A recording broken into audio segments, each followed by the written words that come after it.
All right, so we are live. Hi, everyone. Thank you for joining us for this talk on thriving in toxicity, strategies for navigating a difficult workplace. My name is Tara Scott. I work with industrial logic, and my passion, bread and butter of all that I do is around organizational behavior. How do we teach people to be better humans, not just because innately it should be a thing that we do, but also because it is very expensive and devastating when we don't, with a ripple effect. So we're going to be digging into that today. Without further ado, I will have these fine folks who are joining me today introduce themselves. Tonianne, do you want to go first? Sure. Thank you so much, Tara, for having us. Thank you, Industrial Logic, and thank you, everybody who's joining us today. So I'm Tonianne DeMaria Barry, and I am co-founder of Modus Institute. My partner that in crime and in writing with me is Jim Benson here. And we have an online school that focus on the humanization of work. So we talk a lot about Kanban and Agile and Lean, but mostly what we talk about is what are the things that people innately need from those methodologies to feel a sense of fulfillment and belonging and satisfaction with the work that they're doing. So while you'll hear Jim and I talk a lot about methodologies and tools, what we really care most about are the people doing the work. And that's why I'm super excited that we are tackling this topic here today. Jim? Hi, I'm Jim Benson, and as Tony's mentioned, we've been running around doing this stuff for over 15 years now, and we've seen a lot. We've Yes. seen, unfortunately, kind of people treating each other badly, sometimes in the name of doing things right, and sometimes just flat out doing things wrong. We are both students of behavioral economics, and we try and apply behavioral economics on a daily basis whenever we create any or co-create any system with customers that we work with in consulting or with working with students.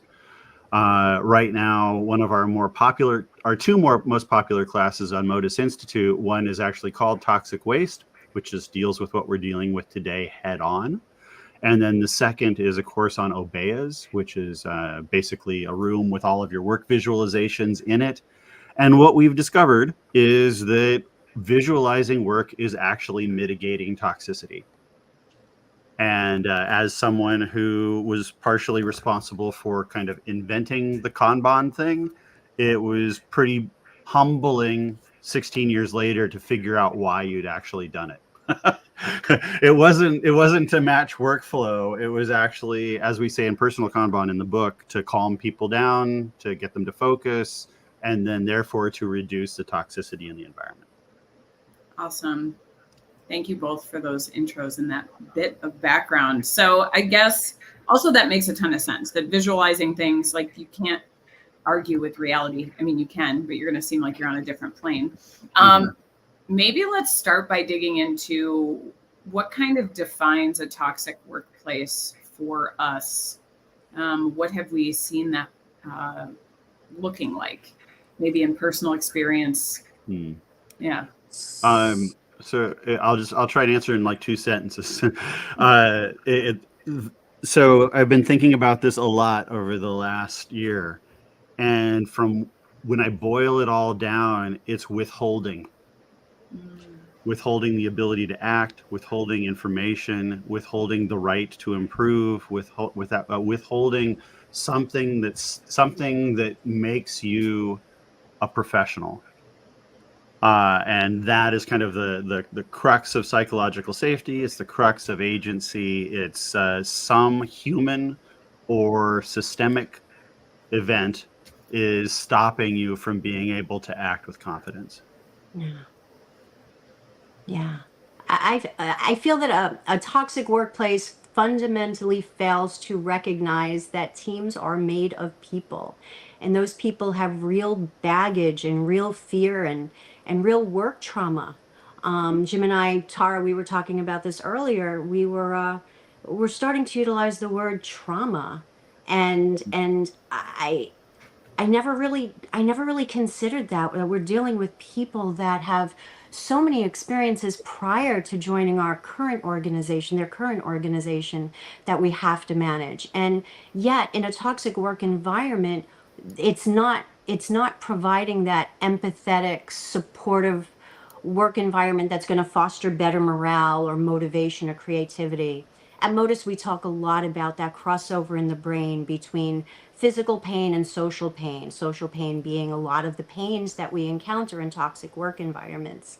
And a toxic workplace would likewise undermine the psychological safety that knowledge workers arguably need to be creative, to innovate, to challenge the status quo, to point out mistakes. So for me, it's an environment where it doesn't satisfy the cognitive, psychological, and emotional needs of the individual knowledge worker. Yeah. Yeah, I absolutely agree. Toxicity for me, or from what I've witnessed it actually began for me before I was even able to work. I watched my dad come home from work every day, and he worked for IBM for 25 years.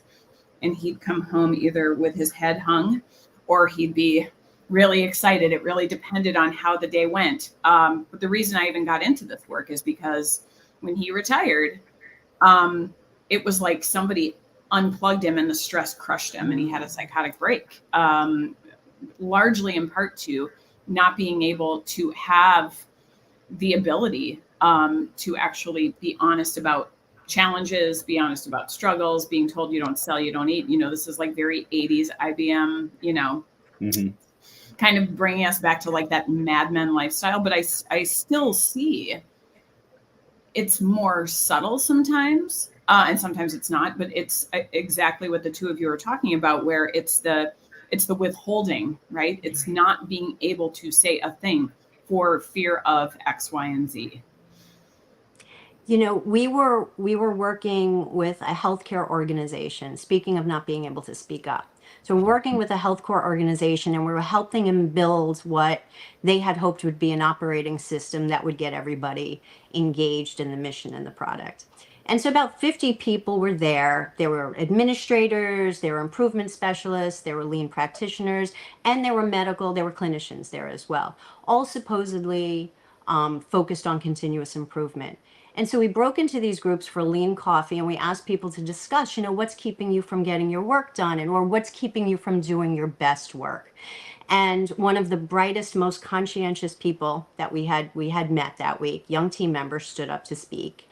And she had barely begun when a man from another table cut her off. And you could see her trying to, gather herself, straighten her shoulders, and reclaim the floor.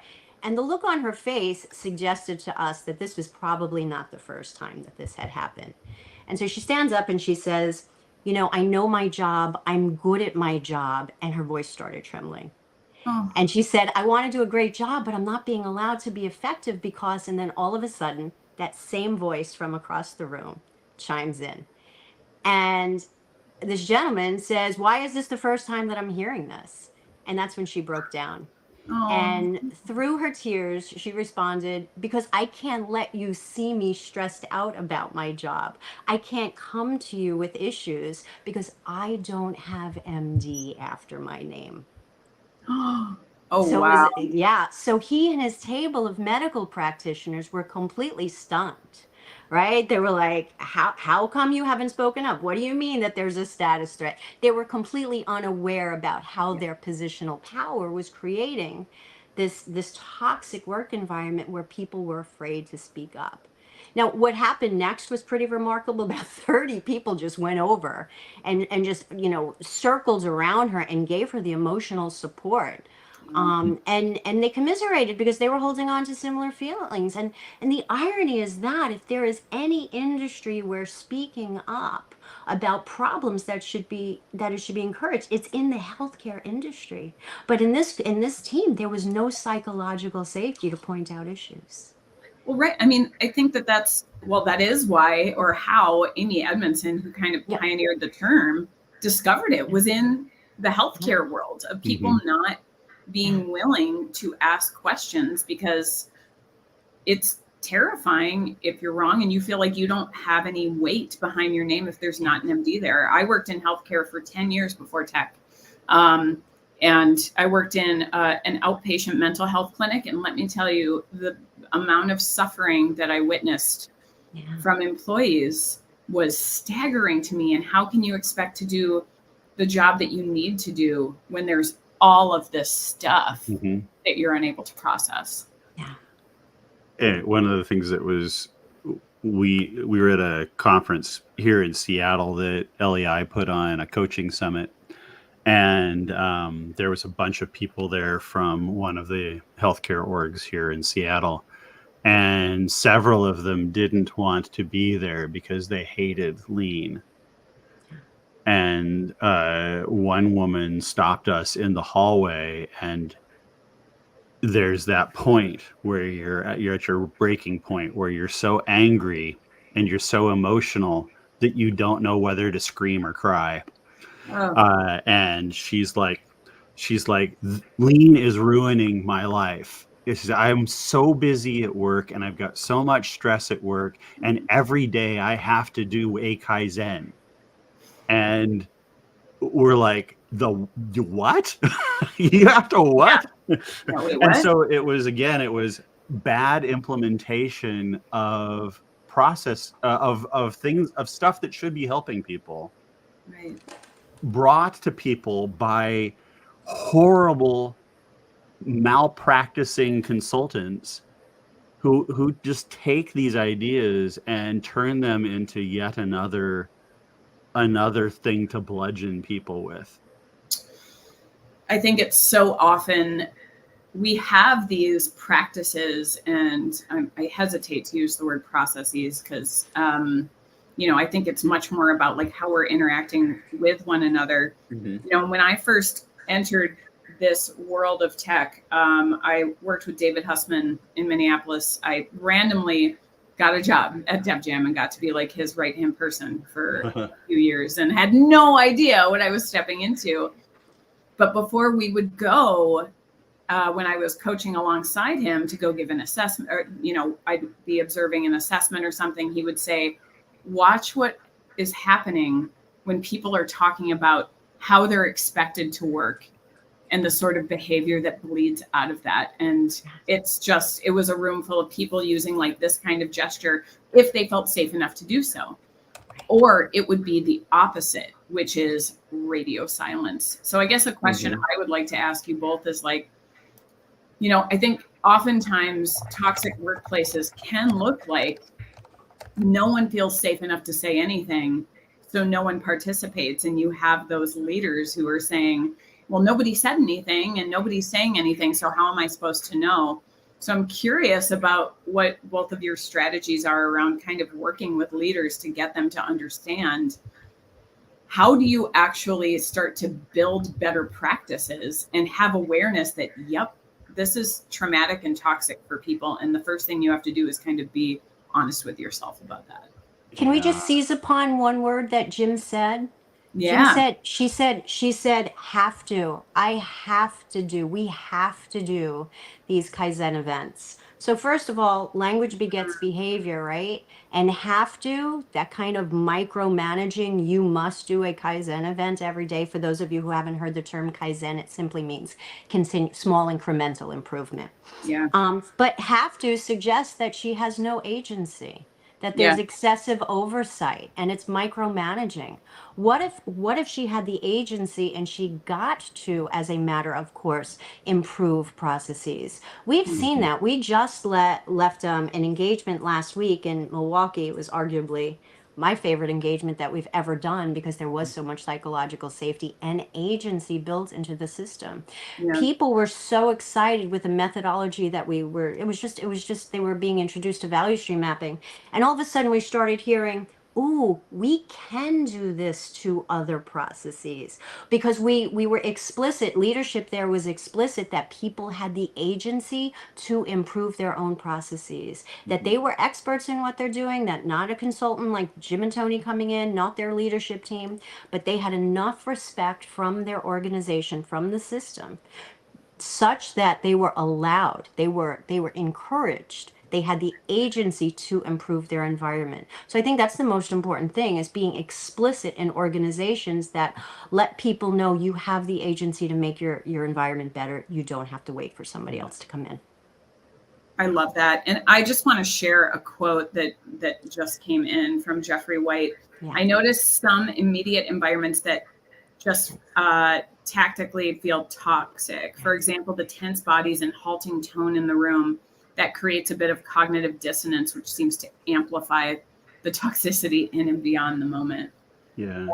And the problem with that is that the toxicity there is, it is the process. Yeah. Okay. So when we say individuals and interactions over processes and tools, if we say that, we will always end up with toxic process. Always. Process is how individuals interact. It's our agreement about how we interact with each other. So what happens is that when Jeffrey enters that room and there's this tacit toxicity, the visualization of that is through the interaction of the human beings, right? So those individuals are now interacting and acting out their bad process through that. And what's likely also happening is there are a lot of stressors in the group, which may be human, may be operational, but those stressors are not visualized, they're not recognized, they're not socialized, they're not any of the eyes. And in that case, you can't work them out. You can just sit there and be stressed. And it's kind of depressing, but in a different healthcare organization that Tonianne and I worked with, if you think software is bad, you guys should try healthcare. There was never a desire, and in fact, an explicit lack of desire, or maybe even outright unwillingness to work on the toxicities of one of the groups that we were working with. And that meant that every process they created had to be a process that worked around the existing toxicity. And no matter how well it was designed, it ended up amplifying it. What did that look like when it was amplified? Was it the body language, or was it? No, it was, you could actually see it in the process flow. There were too many instances where things had to go for review, too many decision points, too many bottlenecks where people were holding on to information. There were too many handoffs. There was a lack of understanding of the number of stakeholders in any given part of the workflow. Yeah. And all of those things are just individuals interacting, right? That is literally what workflow is a long stream of individuals interacting. And so what you do is you instantiate the horrible culture in your process, unless you set up at the beginning a desire or an explicit statement that says, we are going to try and make this process as humane as it possibly can be. Where are people upset in this process, and how can we make them less upset? When we first started working with that team, I thought I heard one of the best things I ever could from a client. And it was, I'm here to protect my boss. I was like, wow, that sounds like a really noble role that you take on. But she meant it. She really meant protecting her boss from her boss's bosses. And I don't know that we had ever dealt with that before. I mean, the people adored each other, but it was because they were trauma bonding. Oh, yeah. You know, we teach a workshop in industrial logic that I co-created with a colleague called the Actionable Psychological Safety Workshop, where we have people take behavioral practices in real time and apply them in a hypothesis to conversations with other people. And one of the most common things I hear after a week or two of applying the practices, and I'm talking about things like Radical Candor by Kim Scott, or, you know, recognizing, like, folks are familiar with Gottman's 4 Horsemen, like what sorts of stuff come up for us, something I hear over and over again is, oh my gosh, we're just acting like old Roman soldiers with like the shields up, trying to protect each other from what's coming, because we know it's coming. And the helpless phrase that just breaks my heart is, and there's nothing we can do about it. So I guess that's kind of my question now, is to I would love to talk a little bit about what can people do about it if you are in an more than they organization. think and not as much as they want. Say that one more time, Jim. Sorry. More than they think and not as much as they want. So most people, when they get that pushback, whatever it is that's decreasing the psychological safety, increasing the toxicity, they will define for themselves what their sphere of influence or their zone of control is, and they will define it very conservatively. And what conservative means is less than what you would like. Yeah. It's a pessimistic way of looking at something. So they create a very small sphere of influence, and then they act where they don't go all the way to the borders of that. So then the practical amount of that is even less. And then that's when they say, I can't do these things. So most people underestimate the amount of what they can do. But what you can't do are things that are outside of your outside of what you can't make decisions that the system will not allow you to make. Yeah. Oh, that's really powerful. Yeah. Because it's all about, oftentimes I say things like it's part of the system. It's not necessarily the people who are doing things. That's not to say that there's not a bully in the midst. However, if the system is continuously reinforcing that behavior, that's what you're really staring down. There's one story from one of our clients where a construction company, and they have all of these very large projects, and the way that you get ahead in construction is by yelling and screaming and berating people. And on one of these projects, the team put up the rule that there would be no yelling in the trailer.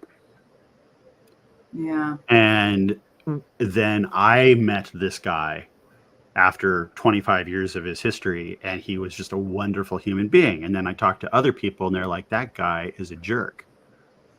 And so I went back and I was like, hey, people are really saying that you're a jerk. And he's like, oh, I totally am a jerk. He's like, and he says, for years, this was how the game was played. You brought people in, you yelled at them, you made them feel like crap, and then you yelled at them a little bit more just to show them who was in control. Yeah. And then he said, I was good at it. And then he said, who wants to live that way? Right. So a quarter of a century, this guy was a dick to people. But he thought it worked, because often we as leaders have watched what's worked for other people. And if we see that somebody else has been a jackass, then we're like, cool, if I do it too, then it will also work. And I see that there's a question, from John Bach. Hey, Jim, great to see you again. Great topic. Can you tell me more about how toxicity creeps in from the mundane? Oh, so, and anybody who's read Personal Kanban will not be surprised by this statement. But the more the toxic working group on Modus Institute and us have worked on this stuff, it has become clearer and clearer that if you start like a startup and everybody's all jazzed about working, and then they're all jazzed about working and everybody's focused, and you've got a small group and everybody knows what's going on, then they're all informed. Yes. They all have clarity. They know what to do. They can act with confidence. But what happens is when we start to get overloaded, then we become really irritable, and we start to be irritable. And Tony can definitely tell you that I am very skilled at becoming irritable. And when that happens, whether you want to or not, you create the beginnings, the seeds of that toxic environment, because you make people think like, I can't bother Jim now. I can't talk to them about X, Y, or Z, but A, B, or C are okay. But X, Y, or Z are what I always want to talk about. So I'm going to go talk to them about A, B, and C, and then kind of sneak X, Y, and Z in. That's what I think is the major thing. Is that toxicity comes from just normal human frustration. And if we can do a better job of visualizing our expectations, the workflow, the workload, where things are breaking down, then we can use those visualizations to mitigate that. And then that happens before that guy becomes a jerk. We know that our brain optimizes for two things in the service of perpetuating the species: minimize risk and maximize reward. So before we spoke briefly about SCARF and how there's this crossover in our brain between social pain and physical pain. And I had mentioned in a post on this call that, your boss essentially saying, hey, you have 5 minutes, I want to talk to you about something. That our brain can, because they have that element of status, that can put us in a threat in a threat state. So what we try to do is we direct all of our resources to eliminating that threat. So we shut down all non-essential functions to just focus on eliminating that threat. So what is a non-essential function? A non-essential function are the functions governed by our prefrontal cortex, our executive functions, the very toolkit we expect knowledge workers to bring to work every single day. And yet when they exist in constant threat mode, we are compromising their toolkit. So case in point, we're talking about mundane ways that toxicity can creep into an organization. We were working with a gentleman at a performance apparel company, and he was brilliant. He was the kind of person that really knew his stuff. Likewise, similar to the other woman, everybody loved him. But there was this puzzling pattern in his performance evaluations, and it was always, year after year, so-and-so doesn't speak up in meetings. Yeah. And now if you met this guy, he's the last person you would ever say was uncommunicative or somebody who didn't have opinions. So, I kind of dug in. I'm like, dude, what is going on? Why are you so loquacious all the time? You have all these amazing insights, but you're getting this consistent, dunning comments on your performance evaluation. And his response was, why bother? They just interrupt. They pretend to only know. They're the only ones who know everything. They shoot down any ideas that the rest of us might bring up. And then he said, besides, it's not my meeting. They already know everything. And so, and this is what really got me, the mundane way this creeps in. Those performance evaluations, they were just a one-way conversation. They weren't even a conversation, right? They were a mandate. They were a dictate. They were speech. His only role, as far as we were able to tell, was that he would acknowledge the comments on his performance evaluation and sign them. And in all those years that he was getting that feedback, not once did anybody ask him why he would stay quiet in his meetings. And he said, as he put it, he said, I sit down, someone tells me what's wrong with me, I sign an acknowledgement, and then another year passes. And the irony yet again is striking, because this is a performance apparel, organization. And arguably, if he does not have the psychological safety to speak up, he is never going to challenge the status quo, and innovation can never happen in his organization. So eliminating that threat, he's shutting down. All right. And basically he's going into, reactance. It's like, okay, just learned helplessness is resulting, and just tell me what to do. And so it perpetuates this vicious, not just work cycle, but think about how that impacts the employee when they go home. How do they feel at the end of the day? I mean, we spend the majority of our time at work, and if we're not getting fulfillment, or if we're not being seen, or if we're not able to contribute, then who are we at the end of the day? And that's why I think that this is so insidious. It is. And I feel like it's, it goes a lot deeper than folks realize because I would totally nerd out with you for hours, Tony, about the neurological kind of effects of what's happening. Yeah. So then the question becomes so how do we start to detangle these things when they exist in an organization? And I think part of that really goes back to what Jim was saying in the beginning of this conversation, is visualizing your world and identifying what's really creating resistance. Well, that world, we talk a lot about visualizations, and I'm sure Jim, I don't know if you're going to pull up any images during this call of any Obeas or anything like that, if we're just going to talk about it. But we've been working a lot in the Obea space, so essentially a large room where you can, where cross-cultural teams could come together and they could problem solve and decision make based upon all the data they need for that's posted in the room for either a project or a team, and what we have discovered with our work with visualizations and Obeas is that the magic is never in the tool. It's never in the methodology. It's in creating, and it's in the way that those elements create environments that almost transform your team's brain chemistry.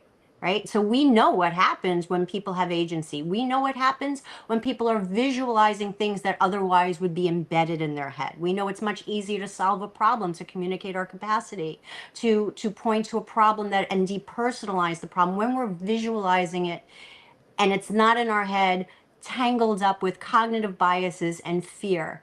But when we build these visualizations or these environments, people can start feeling safe. They can start feeling valued, and their brains literally work better. Yeah. The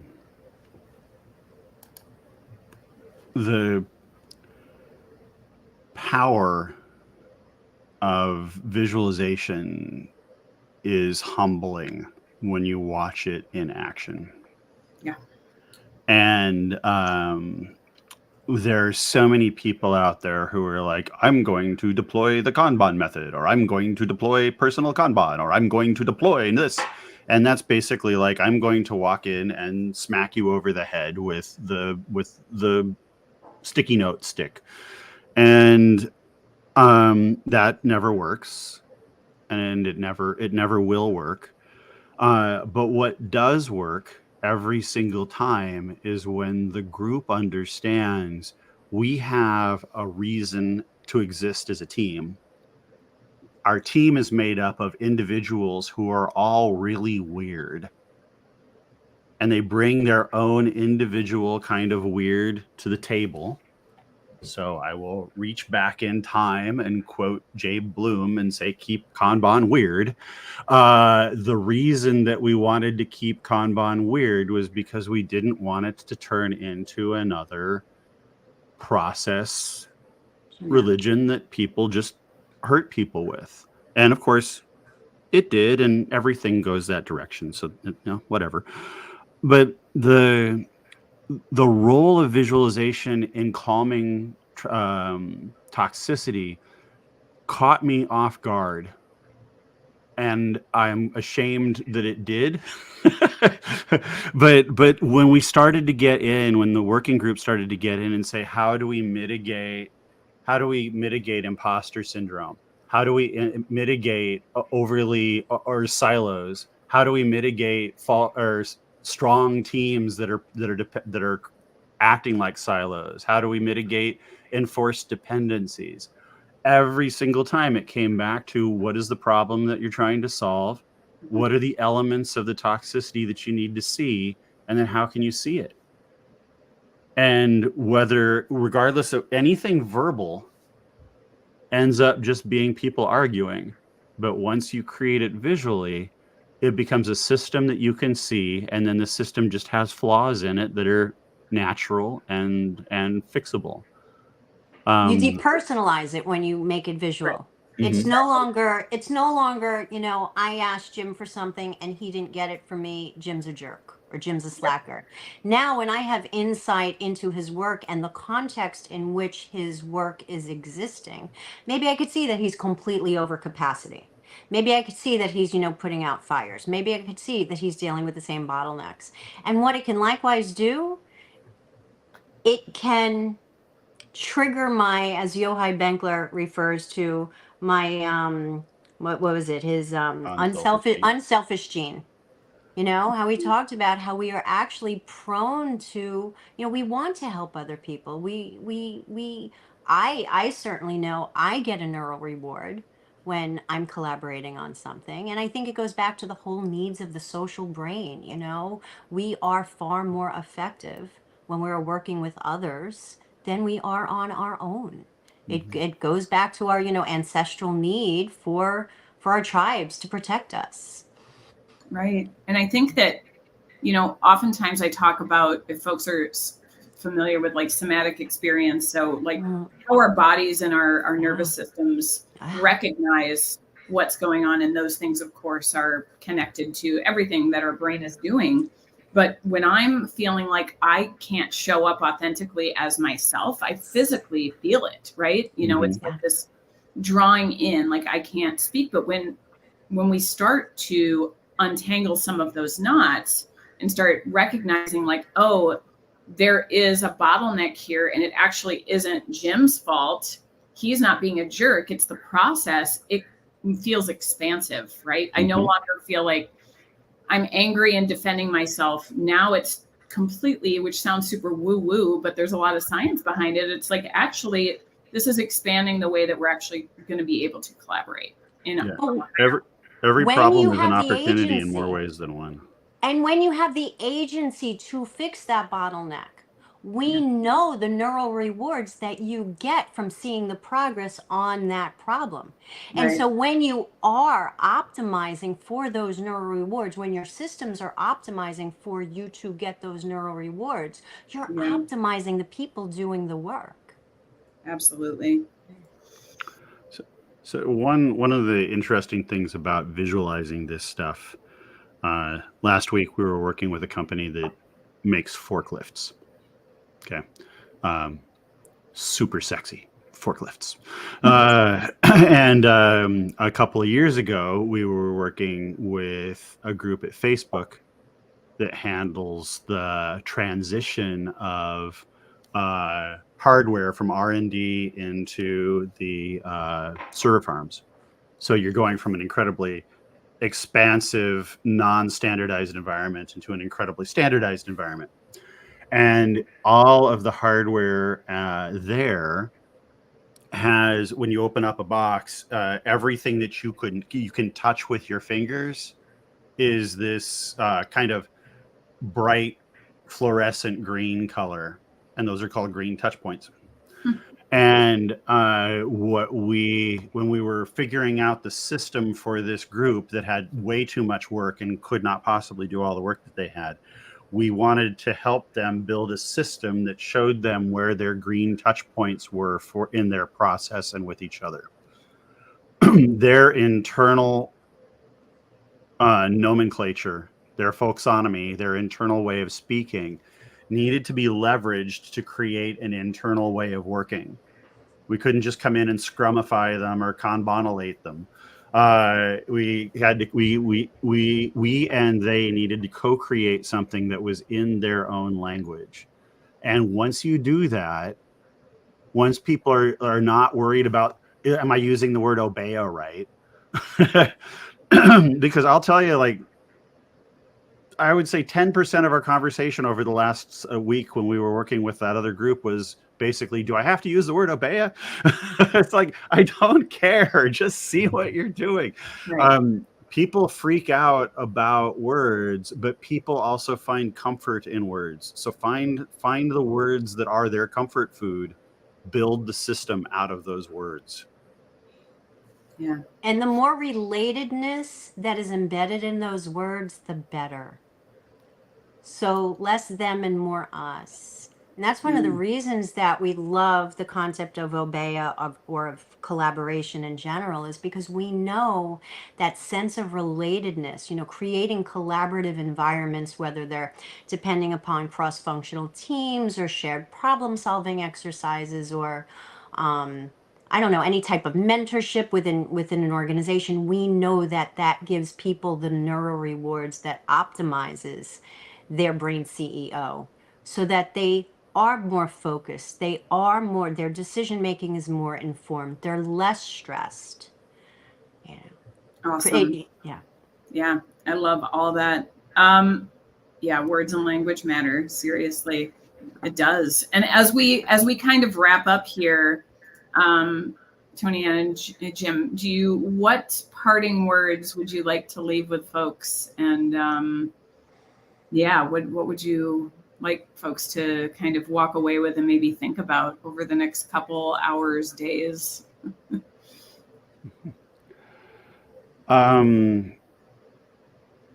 For me, it would be two things. One is the one little message that I put in there that sounds snarky, but it's really important to me, is that individuals do interact through processes and using tools. So don't divide that up, because that divide is creating the cognitive dissonance that creates a lot of toxicity. Conbonylate, Aria. Conbonylate. It's a very, very technical term.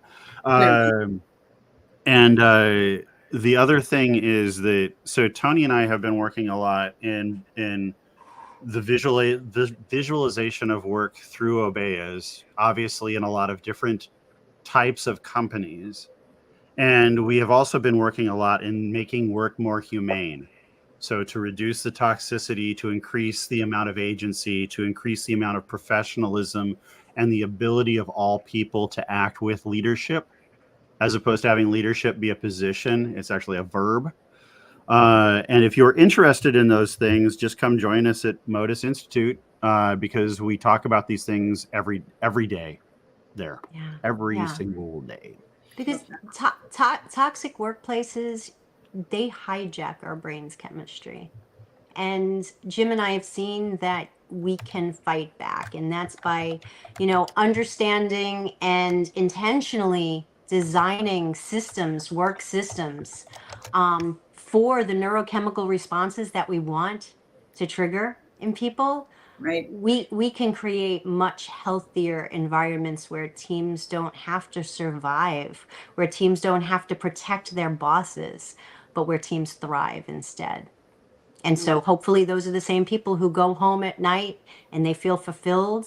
And, I've said this before, what we do at work, it's not just to create a healthy, virtuous work system. I hope that it extends beyond, so that we're sending people at home at the end of the day, or we're sending people away from their desks into the rest of their household at the end of the day. And they're better partners and better parents and less of a drain on the healthcare system. And hopefully that will create a virtuous human cycle instead of just a virtuous work cycle. I love that. I think that it's the recognition that we are not robots. We are people. And if we cannot expect ourselves to be a machine where when we unplug, we just walk away and those things don't impact us. Right. And I guess the thing I'll share is, I hear people talk a lot about, toxic culture. How do we start? And for me, when we talk about, I can't talk about culture without starting with individual behavior first. So it's really, for me, that's the first step of recognition, is building that self-awareness of how you show up and getting to really understand what are things that trigger you, what are things that upset you, and are there, what does that baggage look like? Because when we can build our self-awareness, that's just going to, like when Jim was talking about, if you're grumpy or crabby or whatever, starting to recognize this is probably going to make me crabby. And I want to have some awareness of that and also vocalize it so that other folks are like, okay, so you're having a tough time today. Good to know. And it also kind of takes some weight off, right? So there's all of these intricate pieces involved when it comes to kind of demystifying why places are toxic, but it all starts with the recognition of humanity. Yeah. Well, thank you all so much for joining us here for this live chat today. So many thanks to Tonianne and Jim for joining us from Modus Institute. Please reach out to any and all of us if you want to continue these conversations, and sending well wishes for a good rest of your day. Thanks, folks. Thank you.